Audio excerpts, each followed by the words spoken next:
welcome to Life Kids. Hey, kids. We're so glad you're here. You're not here. They're not here, Miss Jody. They're not here. You guys, church is a little different today. We're here and you're there. But that is okay. We are going to have church because we can still have church. Because actually, we'll talk about this more later, but church is not a building. You're the church. So take a look at from us Wednesday. Yes, Wednesday we're going to also send out an email that'll have some additional resources in it, activity pages, and some stuff that you can do as a family. So look forward to that. So for right now, if you're ready, would you say ready? Come on, I didn't hear them. Ready. Okay.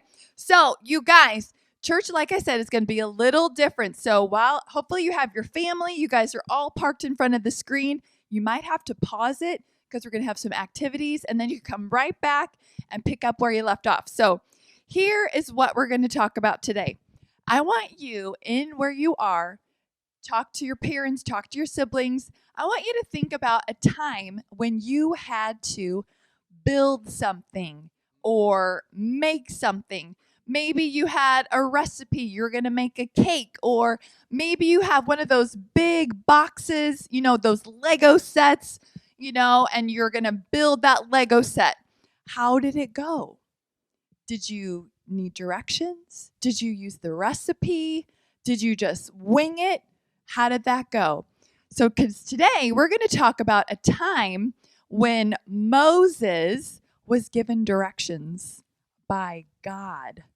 God gave Moses directions to build the tabernacle. And so we're going to talk about all of that today. So here's our first thing. I'm going to give you some instructions, and then you're going to need to pause. So guess what we're doing today? Living room fort. All right. So hopefully your parents will let you grab your sheets, grab pillows, because we are going to build our own tabernacle. I can't fit in my tabernacle. You guys, a tabernacle, it was a tent. It was a dwelling place for the Lord to come and occupy. And so that's what we're going to learn about today. So I want you to build your own tabernacle. So pause your screen, get your tabernacle built, and then all y'all need to get inside there.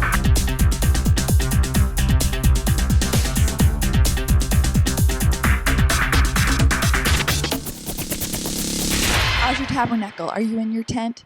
The next thing I want you to do,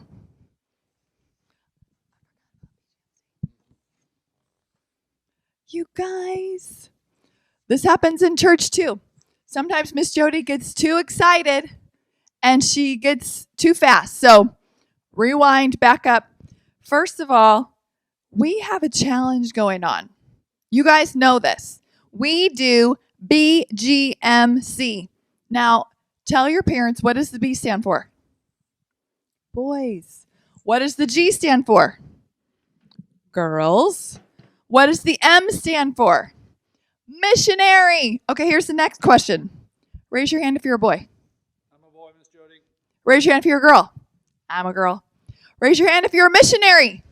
We're missionaries. You guys, we are all missionaries. We didn't go to school to be missionaries, but God calls us missionaries. And we have a challenge. You guys have done so amazing. Even though you don't have jobs, somehow you guys find money. And we sent it to Cambodia and did amazing things.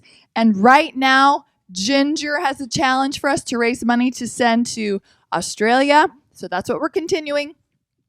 And whoever gets to 500 first gets a pizza party. Oh, I thought we were doing a vegetable party. Or vegetable party. That's totally fine. I love a vegetable party. That sounds awesome. So, girls, you're super close. Unless the boys just somehow bring a ton of money, you're at home. Clean everything. Find the quarters, find the dimes, fill your buddy barrels so we can have a party. Okay, back to our tabernacle. You guys should be in your tabernacle. You might need to pause it now because I need everybody to get a piece of paper and a pen. And here's what you're going to write. You're going to write the word tabernacle. And this is going to be a game. Game time. We love a game time. Here's the game. Who can make the most words out of tabernacle? So Be sweet to your 4-year-old sister. Help her get some words. Tabernacle. Here's where I started. Tab, bat, cable, beat. Okay. So, moms and dads, boys and girls, teenage brothers and sisters, this is the challenge. Who can get the most? And you guys can come up with the prize. Okay.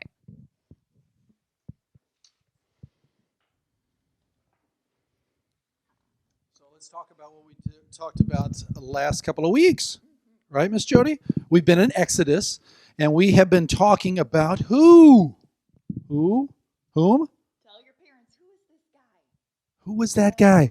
This is Moses, that's right. Remember we talked about Moses. Moses has led the Israelites out of Egypt, correct? And we talked about the burning bush a couple of weeks ago. And we talked about God providing the food, didn't we not? Oh, you're right. Well, we talked about Pharaoh chasing after the Israelites and God providing a way for the Israelites to escape. We also talked about God providing food for the Israelites as they were starving and hungry out in the middle of the desert. Do you guys remember those? I know you do. How about the food that God provided? You remember that? Yeah, that's right. So then we talked about God's word, God's rules. And do you guys remember what those were? I know we've discussed those the last couple of weeks. God's 10 commandments, correct? God's most important rules. And then last week we talked about the golden calf. Not a good thing, was that? God was not happy with the Israelites regarding that golden calf. And he had Moses destroy that golden calf. And then Moses pleaded with God. He pleaded with God that God would not destroy all the Israelites because the people did love God. And so we need to talk about this week the tabernacle. And what happened after God had punished the Israelites is God made a way for his people to dwell with him. So we are going to go ahead and watch this week's Bible story. So get ready. Here it is. When Moses was on the mountain with God, God said, "Tell the Israelites to make a tabernacle for me, so that I may dwell among them." God gave Moses very specific instructions for building a tabernacle. The tabernacle would be a really big tent that the Israelites could take with them. The tabernacle would be where God met his people. "Make it exactly like I show you," God said. So Moses gathered all the Israelites together. He told them everything God had said. He asked them to bring materials: gold, silver, and bronze, blue, purple, and scarlet yarn, fine linen and goat hair, animal skins, wood, oil, spices, and gemstones. God gave 2 men, Bezalel and Aholiab, special skills for building and creating things. Bezalel, Aholiab, and all the other skilled craftsmen came together to build the tabernacle for God. At the same time, people kept bringing offerings of what they had. Pretty soon, the craftsmen came to Moses and said, "The people are bringing more than enough. We don't need all of this."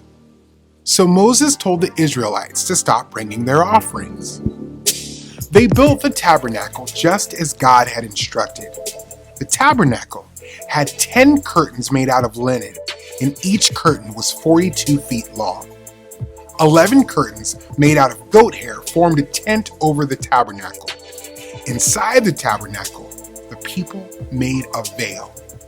They made an ark, a table, a lampstand, and many other parts. Every part had its special purpose and was made just as God had said. When the time came, God told Moses how to set up the tabernacle. God told him how to anoint the tabernacle so that it would be holy. Anoint means to pour oil on. God told Moses to bring Aaron and his sons to the entrance of the tabernacle. Aaron put on the holy garments, and Moses anointed him to be priest. Aaron's sons were also anointed to serve God as priests.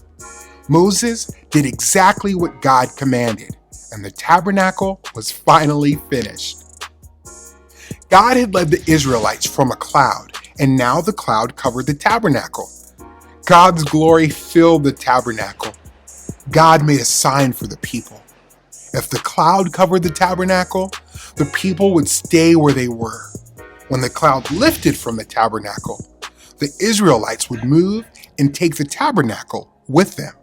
The cloud of the Lord was on the tabernacle during the day, and fire was inside the cloud at night.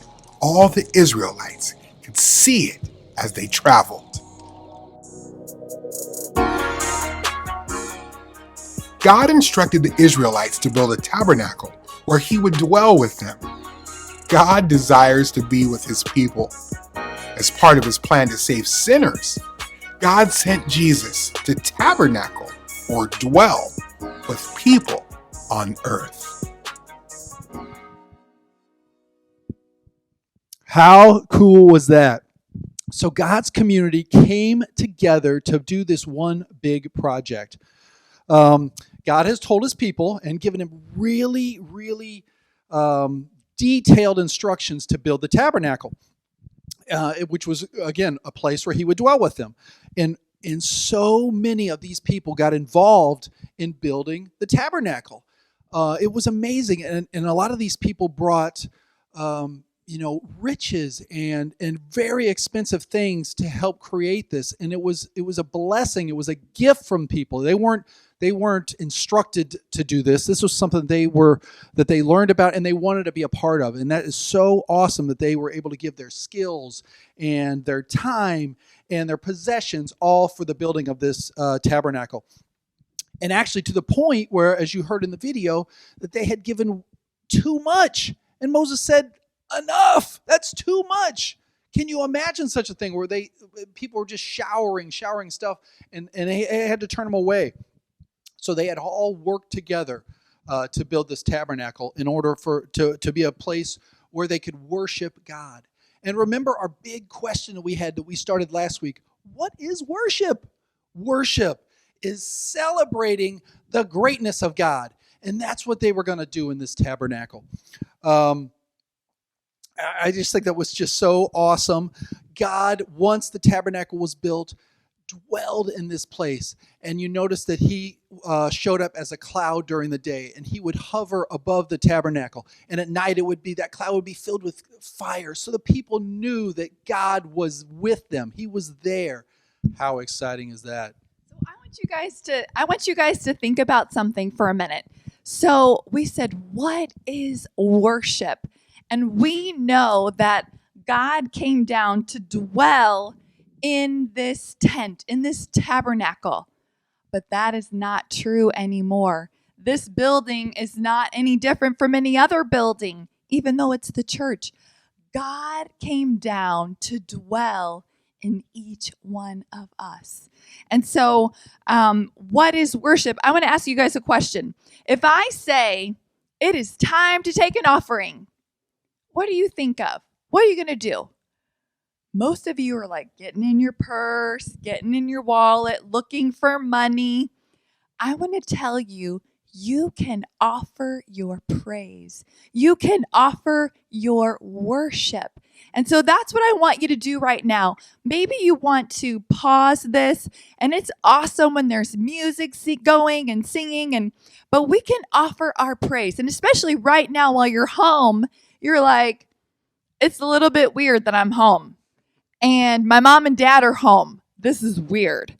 And I can't go anywhere. This is weird. And that can be a little bit scary. And when we think about that only, it gets bigger and bigger and bigger. I want you to offer your praise. I want you to offer your worship, thinking about God, celebrating Him. And then He gets bigger. if we focus on him. And he says he's our peace. He says that he's our refuge. He's our strong tower. He's the rock on which we stand. So right now, I want you to close your eyes. I want you to open your hearts, and I want you to praise. Maybe some of you are good singers. Miss Jody is not. So I will say, Lord, I praise you. I worship you. You are my safe place. When I'm with you, I am not afraid. Give him your worship. Offer. That is your offering to him this morning. And I want to pray this over you before I give you one more instruction. And this is actually more instructions from God to Moses. He said, tell Aaron to tell the people to bless them. May the Lord bless them and keep them. Make his face shine upon them. May his face turn toward them and give them peace. All right, here's your homework till you hear from us again. I still have full treasure chests here. So I want you to be memorizing our scripture verse, which is Matthew 22:37-39. And if you get it, and the next time I see you, or you can send me a video, you will get to pick out of our treasure chest. So here's what it is. Jesus said, can you hold this? Nope. Sure. Love the Lord your God with all your heart, with all your soul, with all your mind. This is the first and greatest commandment. The second is like it. Love your neighbor as you love yourself. All right. We love you guys and have a great week.